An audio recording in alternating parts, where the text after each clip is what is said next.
Hello students, a very good morning to all of you. My name is Mohit Bhayana.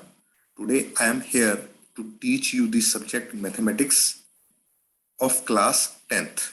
Now in this class students, we will learn quadratic equations. Now this is my screen. I hope it is cleared with you all. तो students देखते हैं बेटा quadratic equations.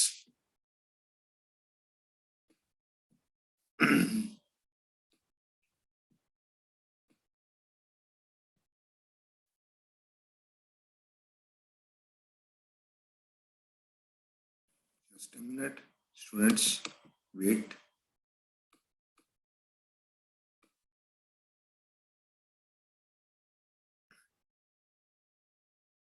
देखो students, इससे पहले की class में हमने डिस्कस कर लिया था कि क्वाड्रेटिक पॉलिनोमियल क्या होता है और क्वाड्रेटिक इक्वेशन क्या होती है। तो क्वाड्रेटिक पॉलिनोमियल क्या है, हमारे पास ax² plus bx plus c, ये क्वाड्रेटिक पॉलिनोमियल है क्योंकि जो x की हाईएस्ट पावर है वो आपके पास 2 है और उसके बाद हमने इसको डिसेंडिंग ऑर्डर में लिखा हुआ है ax² plus bx plus c। ये क्या है, क्वाड्रेटिक पॉलिनोमियल या सेकेंड डिग्री पॉलिनोमियल। लेकिन जो क्वाड्रेटिक इक्वेशन होती है वो क्या होती है, ax² plus bx plus c equal to 0। ये क्या है, क्वाड्रेटिक इक्वेशन। ठीक है, तो क्वाड्रेटिक इक्वेशन को बनाना हमने सीखा था इससे पहले के वीडियो लेक्चर में। नाउ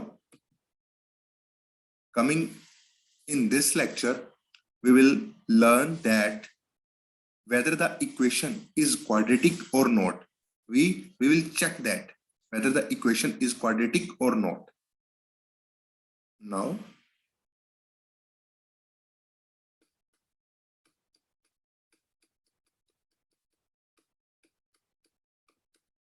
देखो स्टूडेंट्स, ये हमारे पास एग्जांपल नंबर 2 है। इसके अंदर क्या है बेटा, check whether the following are quadratic equations. You have to check whether these equations are quadratic और नॉट।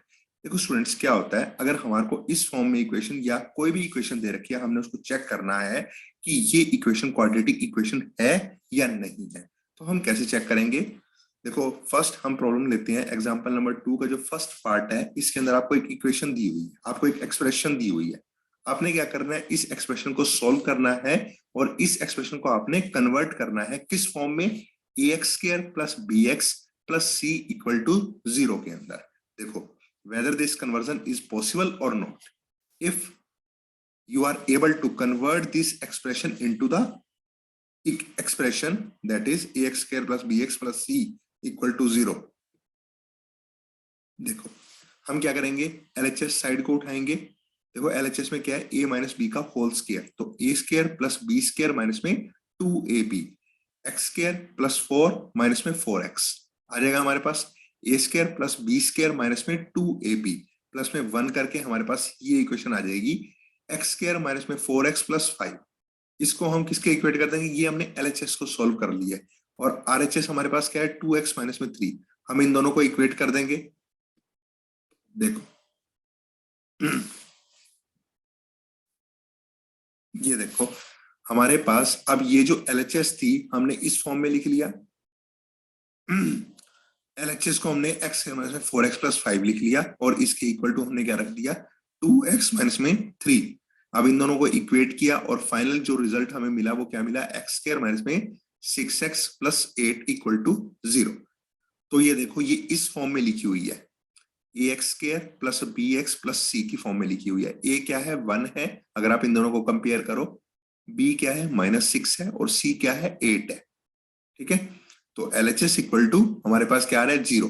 ये LHS इस फॉर्म में होनी चाहिए, ax² plus bx plus c और RHS हमारे पास क्या होना चाहिए, 0। तो अगर ये फॉर्म पॉसिबल है तो हमारी जो गिवन इक्वेशन होगी वो क्या होगी, क्वाड्रेटिक इक्वेशन होगी। ठीक है, देखो दूसरे में आपके पास क्या है, अब यहां से देखो आप सॉल्व करो।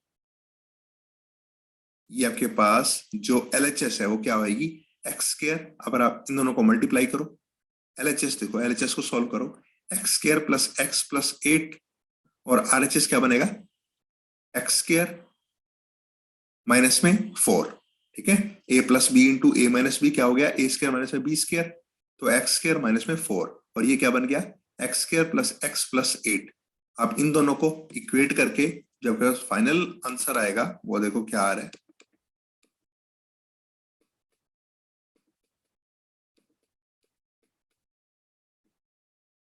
ये देखो x square plus x plus 8 equal to x square minus में 4, एक्स स्क्वायर से एक्स स्क्वायर कैंसिल हो गया, ये क्या बन गया एक्स प्लस 12 इक्वल टू 0।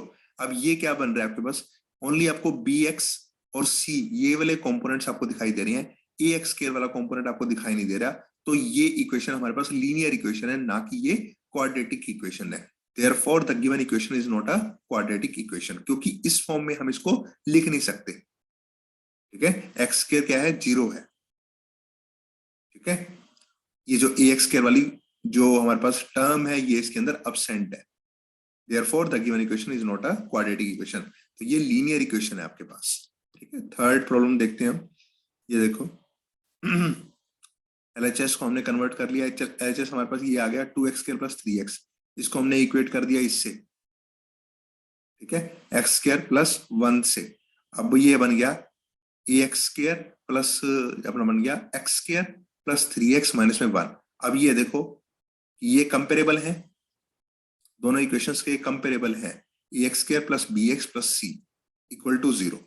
तो ये जो हमारी इक्वेशन होगी ये क्वाड्रेटिक इक्वेशन होगी।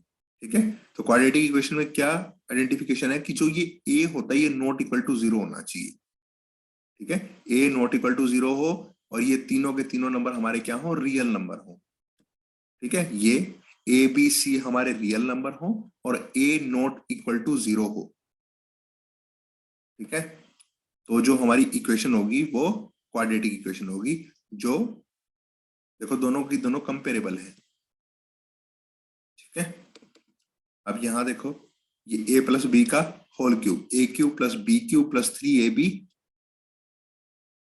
ठीक है, a cube plus b cube plus 3ab into a plus b, यानी कि a cube plus b cube plus 3a square b plus 3ab square हमने उस फॉर्म में लिख दिया। ठीक है, और इसको हमने इक्वेट कर दिया किसके इक्वल, एक्स क्यूब माइनस में 4 से। तो एक्स क्यूब से एक्स क्यूब कैंसिल हो गया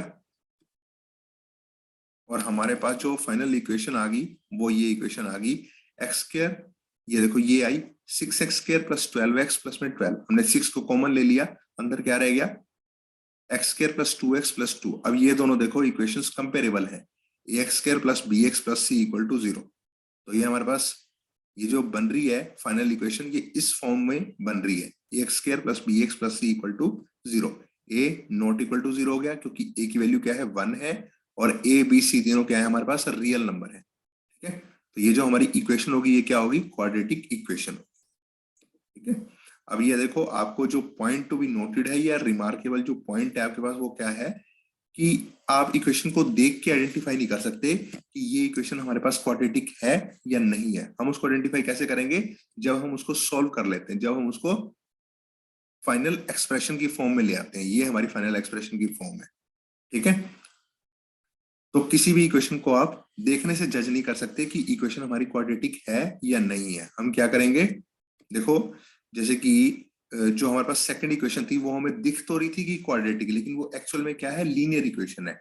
और जो हमारे पास फोर्थ इक्वेशन थी वो हमें दिख रही थी क्या, क्यूबिक इक्वेशन दिख रही थी, लेकिन वो एक्चुअल में क्या थी, क्वाड्रेटिक इक्वेशन थी। ठीक है, तो हम देखने से जज नहीं कर सकते, हमारे को उसको फाइनल ये जो एक्सप्रेशन है इस फॉर्म में लाने की कोशिश करनी पड़ेगी। अगर इस फॉर्म में लाना पॉसिबल है तो हम कह सकते हैं कि इक्वेशन हमारी क्वाड्रेटिक है। अगर हमारे पास ये फॉर्म पॉसिबल नहीं है तो हम स्ट्रेट फॉरवर्ड हमारा आंसर क्या होगा कि इक्वेशन हमारी क्वाड्रेटिक नहीं है। ठीक है, चलिए, this is the end of my today's lecture. Thank you all, thank you so much.